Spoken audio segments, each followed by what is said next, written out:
I hope this is okay like this.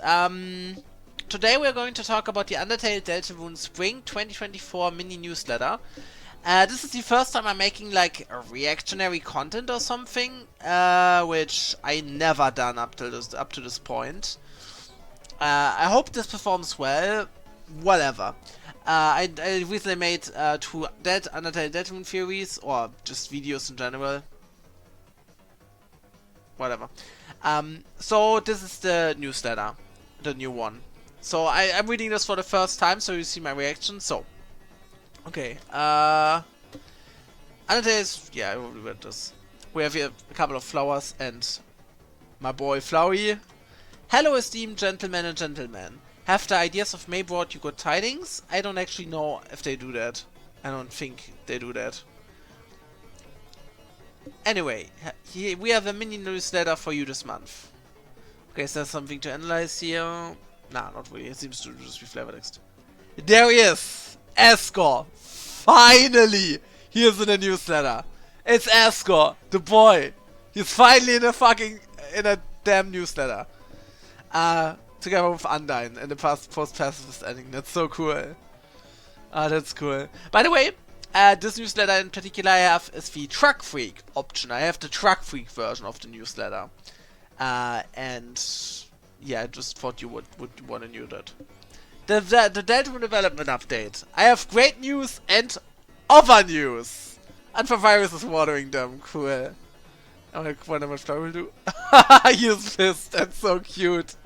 For the great news, thanks to the increased management and power provided by my own new producer. By the way, in the background there's Deltarune Woodbuster music. My new producer. We've been able to hire a few more people onto the team. Everyone's only been working on the team for a little over a month and a half, but it's making a real difference already. The producer's MO is, for the fans' sake, let's finish this before we become all the wrinkles. I agree. Instantly stops being wrinkled. In other news, Chapter 4 development is going better than ever. We are on track to meet our internal deadline. The new hires are already making a great difference to improve the atmosphere and the feel of the chapter. I feel really good about this, champ. Here's the current progress. Cutscenes, only a few left. Some tough ones, okay? Probably like final boss cutscenes or something. Other than that, needs polish. All of the attacks are already done, but still need to... still trying to improve the flow of the bosses.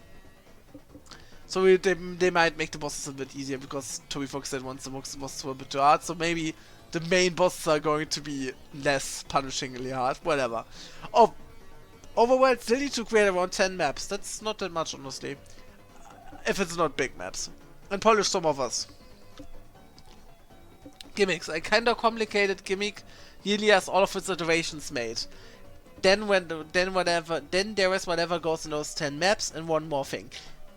I think I know what this gimmick is. I think this gimmick are elements, but who knows? Maybe this gimmick is elements. By the way, you can hear my AC back there. AC? Air conditioner? It's a fan, whatever. So, and one more thing. A gimmick is something like teacup right from chapter 2. Okay, maybe it's... I don't know. After all that's done, everything needs to be flattened out with the steamroller of improvement and pacing. This takes an unknown amount of time.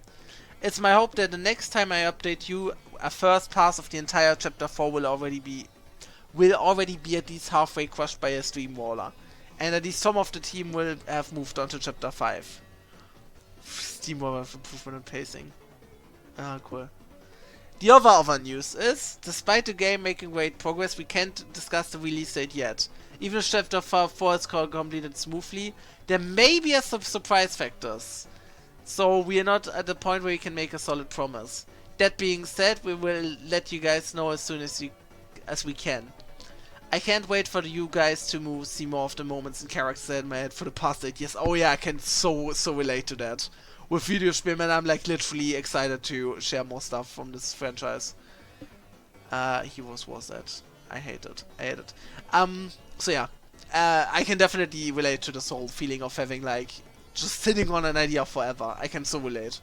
In other words, the release is still quite far, but it's also very real thing that is weighing on us more and more with each passing month. By the way, I'm suggesting you probably read this too, because I'm not that good at reading and I'm also a little bit tired. Oh cool, Chris and Susie awarding Ratsay. Is Ratsay a flower? Is Ratsay Flowey?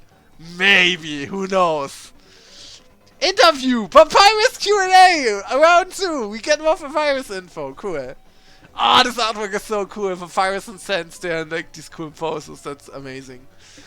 Surprise, it's time for another round of Q&A with Papyrus. He was originally asked over 80,000 questions, so there was still a lot of material to go through. In any case, enjoy. Do we do this now? I think we do this at the end. I love how he paints the flowers with something. I don't know what it's... Ah, this is fertilizer and Flowey eats it. That's the dude Flowey's brain is so fucking cute. I love him. Fallen Wing, new song by Flowey Fox Camellia. That's probably because I have Target Creek. Have you heard of virtual YouTubers? Yes, I did. Recently I had the opportunity to create a song for Amane Kanata of Hololive. A couple of years ago, Kanata has played through Undertale for the first time on stream. Famously, she had a really difficult time beating Sense. I can't relate, I haven't beat him yet. Fighting him, like, I haven't even tried him yet. I don't even know if I will. Beating Sense, fighting him for dozens of hours straight until she won. Personally, I was moved seeing her quite a pacifist ending. I always liked her singing voice. I found it very distinct and kind of personal sounding. Combined with her angel aesthetic, I felt like I had the potential to make a really cool song with her. So I asked her, and it happened. Thanks to Camilla's amazing production skill and Kanada's distinct voice, the song ended up being really special. Actually, I liked it so much, even from the musical instrumental demo stage, I felt like if this idea gets rejected, maybe I can use it in Deltarune. Yeah. And this song, by the way, Woodbuster, was originally not the battle theme of Deltarune. This was originally Papyrus theme, Bone Trouser. Now let me explain a bit.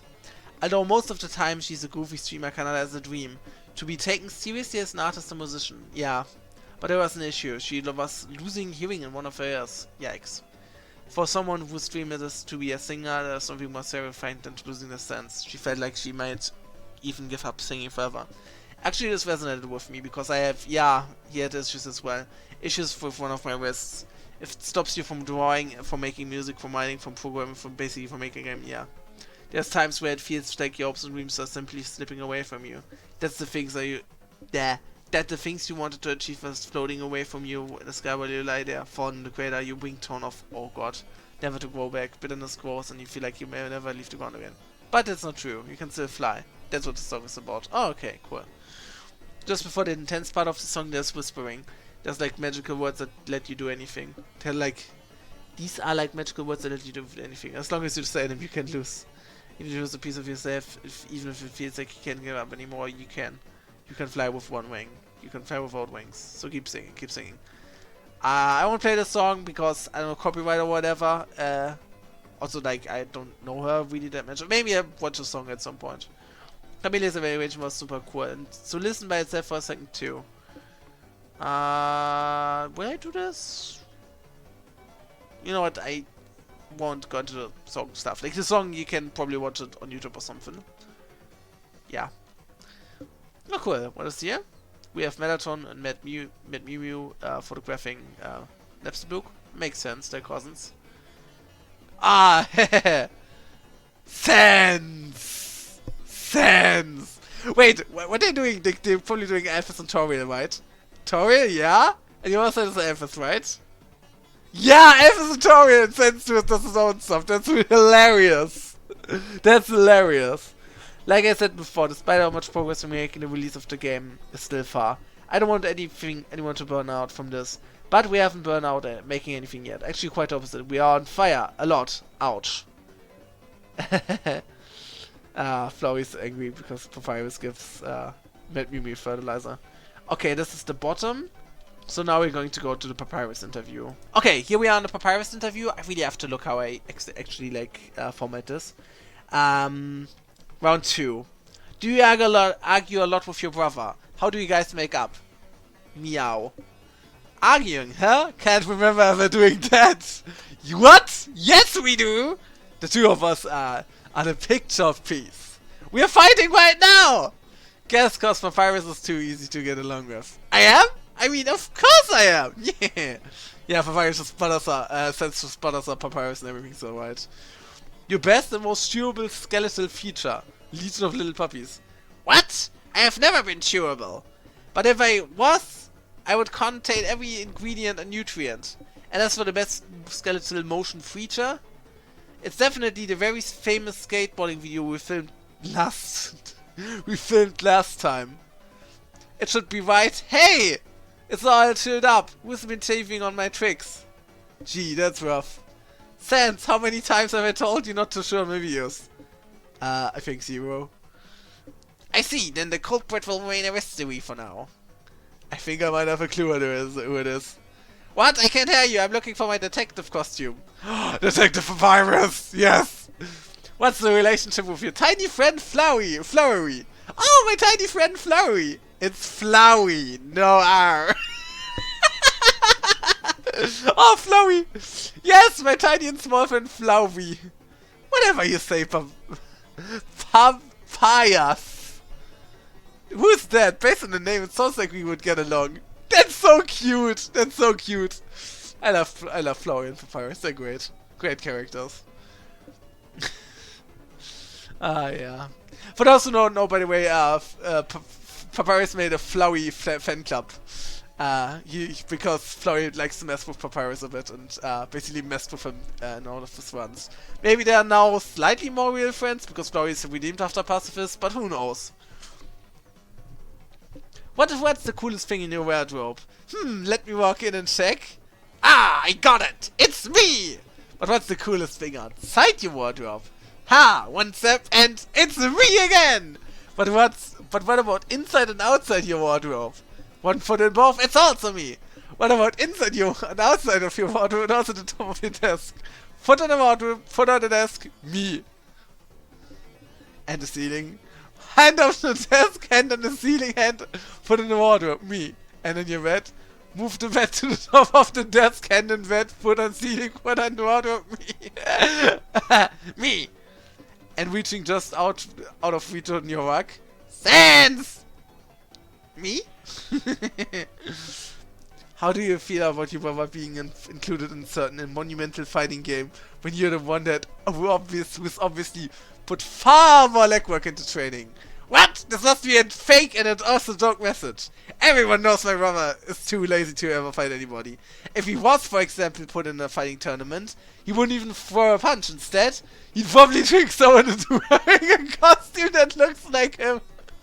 And while they were out there doing all the work, sweating and suffering from their grave combat, he would be lounging in the backstage, setting it up, eating conspicuously two-dimensional food.